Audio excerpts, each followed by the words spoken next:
মন্দির তো দেখা যায় পুরো আমার মতনই। যাই হোক, এরও সমাধান আছে। আরে বাবা রাহেন আপনার সমাধান, আমার সমস্যা আরো আছে, পুরো কথা শুনে না নাগে। হ্যাঁ, হুমন্দি কয় কি রে? তুই কে আদিন এইতে করে বেড়াস নাই রে? আমার কি দোষ বাবা, বৃষ্টি আমার পিছারে না, যেহেনে আমি হেগে নেই বৃষ্টি আর হেগে নেই অকামা। মন্দির তো আমার চেয়ে নুচ্ছা বেশি রে। যাই হোক, তুই আর কি অকামার তুই ক? অকামা বলতে বাবা গেছি একদিন সেলুনে চুল কাটবে, আর এই সেলুনে ঢোকার পর এই যে বৃষ্টি নামলো বাবা, আর সারাদিন বৃষ্টি ছাড়লো না।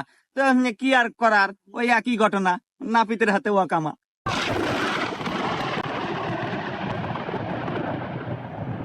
গুরু, আকাশে মেঘ ডাকা শুরু, মনে হইতেছে আর কেরামতি হবো শুরু। যদি বাসাই বেরসান পাসা, তাড়াতাড়ি ধ্যান দৌড় দিয়া কাসা। কি বাবা সমাধান নাই? রাত তো সমাধান নিজে বাসে পাবেন না। সিংকু বাবা